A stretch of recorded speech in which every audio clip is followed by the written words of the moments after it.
O que um portão etrusco de 2.500 anos tem a ver com os nazistas durante a Segunda Guerra Mundial? Oi, aqui é Daniel e eu estou em Volterra, na Itália, aqui na região da Toscana. E esse portão etrusco aqui tem uma história bem interessante por vários motivos. Começa que ele foi construído lá no século V antes de Cristo. Na verdade, ele começou pelas laterais. Os etruscos construíram esse portão, colocando primeiro as pilastras laterais, as entradas, as passagens, né? Isso criou só uma passagem para dentro da cidade. Ele ainda não tinha teto, não tinha nada. Isso lá no século V, século IV, mais ou menos, antes de Cristo. Mais tarde, um pouco, que foi criado esses arcos, por volta lá do século III ou século II a.C., que os arcos foram criados. Esses arcos aqui, se você repara, ele tem 3 estátuas ali. Essas estátuas mostram um pouco pra gente o que 2000 anos, mais ou menos, ao tempo, podem fazer com uma escultura. Tá completamente... não dá para saber o que é, né? Mas se estima, né, alguns historiadores acham que isso, na verdade, era a estátua de Zeus com os 2 filhos, Castor e Pólux. Tá? Isso que alguns historiadores acham. Isso porque os etruscos absorveram bastante os deuses gregos, né? Então, provavelmente deve ser isso. E aí eles construíram esses arcos. Outra coisa interessante desses arcos é o seguinte: se isso realmente aconteceu como muitos historiadores acreditam, lá pelo século III ou II a.C., isso quer dizer que foram os etruscos que inventaram esse tipo de arco de pedra. Que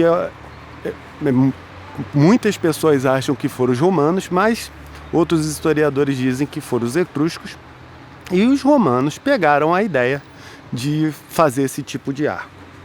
Então, isso é uma outra questão. Mas é o que dizem por aí. Depois, mais tarde, você repara dentro do portão que tem até os tijolos lá dentro são diferentes. Porque o teto foi feito depois. Antes era aberto. E esse portão servia como se fosse uma segurança da cidade, né? Mas em 2 camadas. Então você tinha um primeiro portão aqui nesse primeiro arco, de forma que se o inimigo conseguisse passar do primeiro, ele caía meio que numa armadilha aqui dentro, porque ia ter um segundo portão e lá de cima os moradores aqui conseguiam atacar o inimigo bem aqui no meio desse espaço. Mas depois foi fechado lá em cima e hoje está mais ou menos como você vê, né? Então esse portão, na verdade, ele foi construído em várias épocas diferentes. Agora, imagina essa cidade que já foi o dobro de tamanho, tanto geograficamente quanto em termos de população, já foi o dobro do que é hoje. Então ela já foi bem maior, ela foi uma das cidades mais importantes aqui para os etruscos e tudo na época. Depois ela acabou sendo absorvida aí pelos romanos. Depois Florença, que dominou grande parte das cidades da região da Toscana principalmente, acabou dominando também essa cidade, mais cedo ou mais tarde. Bom, isso tudo aconteceu.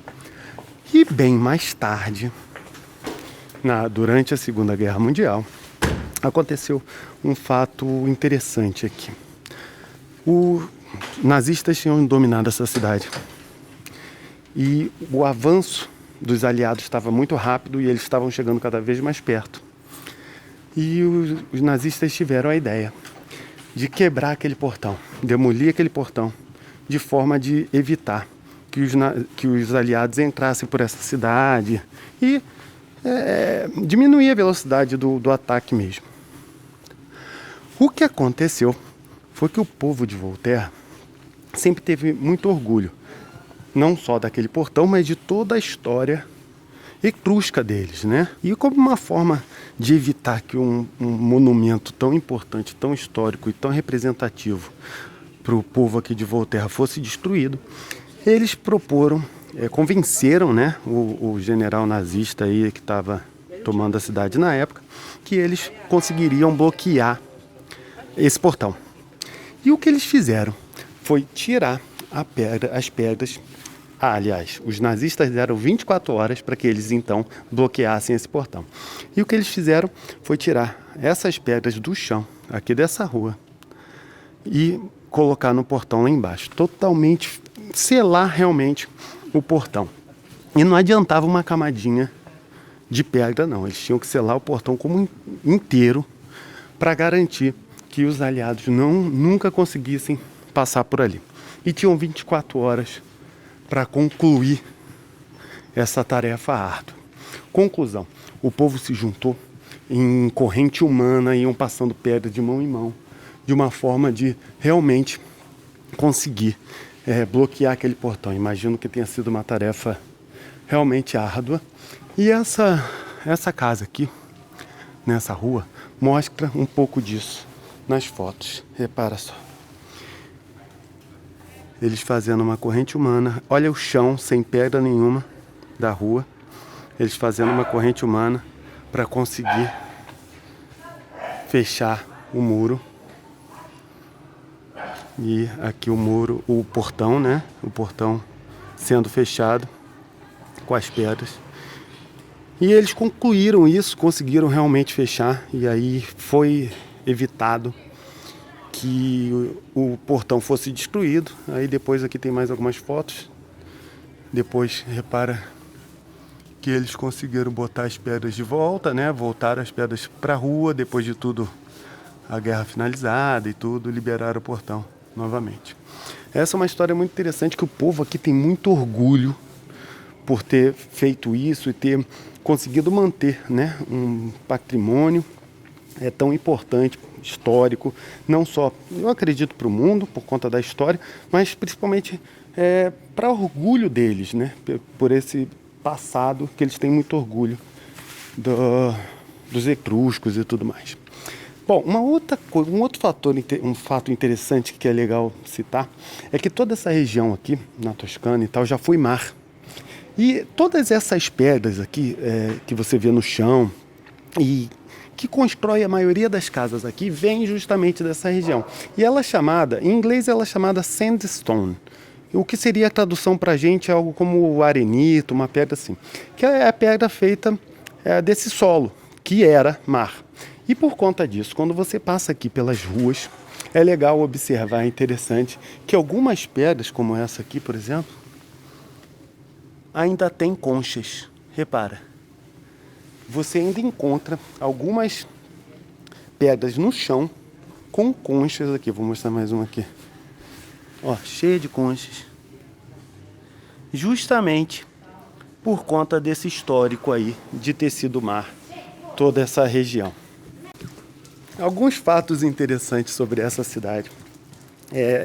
Volterra não é tão turística, ela é bastante turística, mas não é tão turística quanto as cidades aqui em volta, né, na Toscana.